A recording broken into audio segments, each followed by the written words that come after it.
உங்க அண்ணா அங்கே பஸ்ஸுக்கு டைம் ஆயிட்டு நைட்டுக்கு ஃப்ளைட்டுன்றதை மறந்துட்டானா? என்னது நைட்டுக்கு ஃப்ளைட்டா? இது வந்துட்டேன்டா. பாஸ்போர்ட்டை தேடி எடுத்துறா, அதான் அந்த டைம் ஆயிட்டு. தம்பி இங்க வா. தம்பி இஜாஸ் இங்க வாங்க.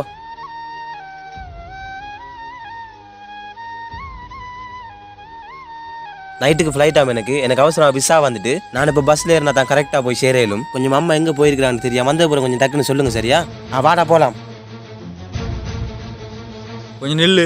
உனக்கு பஸ் எத்தனை மணிக்கு? 9 மணிக்கு. இப்போ டைம் என்ன? ஒரு 7 இருக்கும். நீ இப்போ எங்கே போகிறேன்னு தெரியுமா? ஏதோ டூருக்கு போகிற மாதிரி போகிற. நீ ஒன்று கொழும்பு போய் திரும்பி பார்த்து போகல. நீ போகிறது வெளிநாடு. அதை புரிஞ்சுக்கோ. திரும்பி அந்த புள்ளியில் மூஞ்ச பாடுறா. அந்த புள்ளிகளுக்கு நீ தாண்டா எல்லாம். அந்த புள்ளிகளுக்கு நீ தாண்டா உலகம். நீ இப்படி பண்ணிட்டு போறிய அந்த புள்ளிகளுக்கு. சோரிடா. விடுறா அண்ணன். வாடா அந்த புள்ளிகள்கிட்ட கொஞ்சம் பேசிட்டு போடா. அண்ணா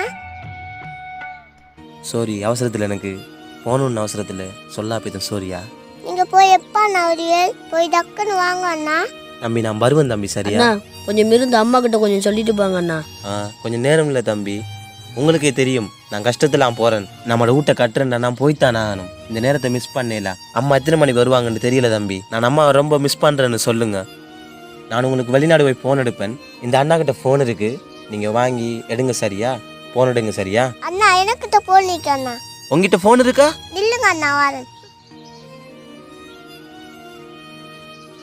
இதான உங்களோட ஃபோன்? இதில் எப்படி தம்பி ஃபோன் எடுப்பியல்? இப்படி அண்ணா. நான் போய் வரேன், நெருங்க சரியா? சரி அண்ணா. நான் உங்களுக்கு எல்லாம் வாங்கிட்டு வருவேனா? சரி அண்ணா. சரியா? சரி போலாம் வா. இப்ப சந்தோஷம் தானே? அண்ணா டாடா. போய் வாரணா. உழைக்க வேண்டிய வயது இதுதான் என்று விமானம் ஏறினேன். ஆனால் வாழ வேண்டிய வயதும் இதுதான் என்பதை மறந்து.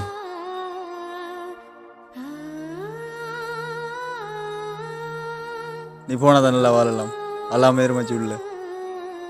அவனுக்கு என்ன வெளிநாட்டுல இருக்கான், சந்தோஷமா இருக்கான், கை நிறைய சம்பாதிக்கிறான் அப்படிங்கிற சந்தோஷம் மட்டும்தான் அவங்க கண்ணுக்கு தெரியுமே தவிர அவன் வாழ்க்கையில எவ்வளவு இழக்கிறாங்கிற வழி அவனுக்கு மட்டும்தான் அது தெரியும்.